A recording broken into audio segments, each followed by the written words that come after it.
कर्म किए जाओ, फल की चिंता मत करो। आत्मा अमर है, इसलिए मरने की चिंता मत करो। इस संसार में कुछ भी स्थायी नहीं है। नरक के 3 द्वार हैं, काम, क्रोध और लोभ। मौन सबसे अच्छा उत्तर है किसी ऐसे व्यक्ति के लिए जो आपके शब्दों को महत्व नहीं देता। आत्मा का अंतिम लक्ष्य परमात्मा में मिल जाना होता है। धर्म केवल कर्म से होता है, कर्म के बिना धर्म की कोई परिभाषा ही नहीं है। अहंकार करने पर इंसान की प्रतिष्ठा, वंश, वैभव तीनों ही समाप्त हो जाते हैं। मैं सभी प्राणियों के हृदय में स्थित आत्मा हूं। मैं सभी प्राणियों का आदि, मध्य और अंत भी हूं। सत्य कभी नष्ट नहीं हो सकता। अच्छा करने से नहीं डरना चाहिए। समय कभी नहीं रुकता। आज यदि बुरा चल रहा है तो कल अवश्य अच्छा आएगा। आप केवल निस्वार्थ भाव से कर्म कीजिए, केवल वही आपके हाथ में है। मनुष्य कितना भी गोरा क्यों ना हो, परंतु उसकी परछाई सदैव काली होती है। मैं श्रेष्ठ हूं, यह आत्मविश्वास है, लेकिन सिर्फ मैं ही श्रेष्ठ हूं, यह अहंकार है। व्यक्ति जो चाहे बन सकता है यदि विश्वास के साथ इच्छित वस्तु पर लगातार चिंतन करे। प्रेम सदैव माफी मांगना पसंद करता है और अहंकार सदैव माफी सुनना पसंद करता है। जो रास्ता ईश्वर ने आपके लिए खोला है उसे कभी भी कोई बंद नहीं कर सकता। मनुष्य का जीवन केवल उसके कर्मों पर चलता है। जैसा कर्म होता है वैसा उसका जीवन होता है।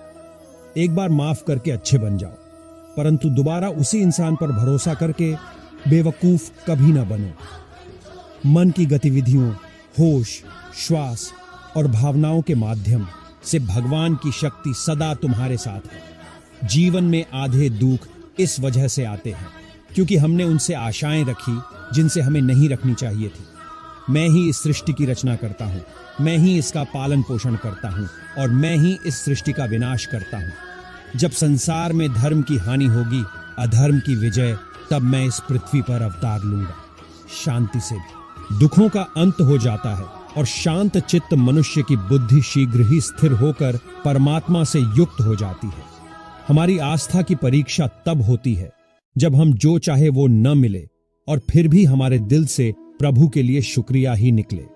लोग अक्सर सच कहने से बचते हैं या डरते हैं, पर सत्य कभी छुप नहीं सकता और न ही कभी मिट सकता है। कितना भी छुपा लें, पर सच तो उजागर हो ही जाएगा। जो बात सच पर आधारित हो उसे करने या कहने और मानने से कभी नहीं डरना चाहिए। इच्छा पूरी नहीं होती तो क्रोध बढ़ता है और इच्छा पूरी होती है तो लोभ बढ़ता है। इसलिए जीवन की हर स्थिति में धैर्य बनाए रखना। धर्म केवल रास्ता दिखाता है, लेकिन मंजिल तक तो कर्म ही पहुंचाता है। वह जो सभी इच्छाएं त्याग देता है, मैं और मेरा की लालसा तथा भावना से मुक्त हो जाता है, उसे शांति प्राप्त होती है। श्री कृष्ण ने कहा है, अगर तुम्हें किसी ने दुखी किया है तो बुरा मत मानना। लोग उसी पेड़ पर पत्थर मारते हैं जिस पेड़ पर ज्यादा मीठे फल होते हैं।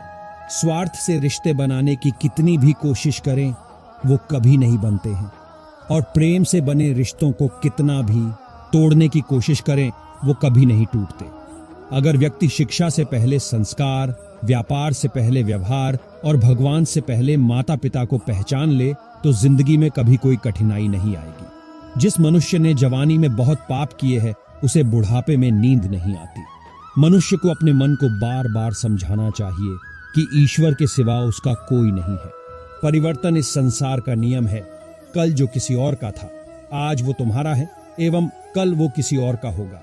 विषयों का चिंतन करने से विषयों की आसक्ति होती है, आसक्ति से इच्छा उत्पन्न होती है और इच्छा से क्रोध होता है, क्रोध से सम्मोहन और अविवेक उत्पन्न होता है।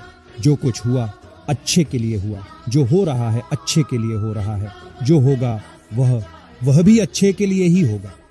मेरे लिए न कोई घृणित है और न ही कोई प्रिय, न कोई निर्धन है और न ही कोई धनी। बस जो भक्ति भाव के साथ मुझे याद करते हैं मैं उनका हूं और वो मेरे। आप वही हैं जिसमें आप विश्वास करते हैं। आप वह बन जाते हैं जो आप मानते हैं कि आप बन सकते हैं। अगर तुम अपना कल्याण करना चाहते हो तो सभी तरह के उपदेशों, सभी धर्मों को छोड़कर मेरी शरण में आ जाओ। मैं तुम्हें मुक्ति प्रदान करूंगा। जिस इंसान के चारों तरफ नकारात्मक लोग रहते हैं उस इंसान का मंजिल से भटक जाना तय है। जिंदगी में सब कुछ खत्म होना जैसा कुछ भी नहीं होता। हमेशा एक नई शुरुआत हमारा इंतजार कर रही होती है। इंद्रियों के अधीन होने से मनुष्य के जीवन में विकार और परेशानियां आती हैं। सुख दुख का आना जाना सर्दी गर्मी के आने जाने के जैसा ही है, इसलिए इन्हें सहन करना सीखना ही उचित है। निर्बलता अवश्य ईश्वर देता है, परंतु मर्यादा मनुष्य का मन खुद निर्माण करता है। जीवन में वाणी को संयम में रखना अनिवार्य है, क्योंकि वाणी से दिए हुए घाव कभी भरे नहीं जा सकते। मनुष्य उसके लिए शोक करता है जो शोक करने के योग्य नहीं है, और फिर भी ज्ञान की बातें करते हो। बुद्धिमान व्यक्ति ना जीवित और ना ही मृत व्यक्ति के लिए शोक करते हैं। मैं हमेशा तुम्हारे साथ और तुम्हारे आसपास रहता है, चाहे तुम कुछ भी कर रहे हो। जो हुआ अच्छा हुआ, जो होगा अच्छा होगा। स्वयं को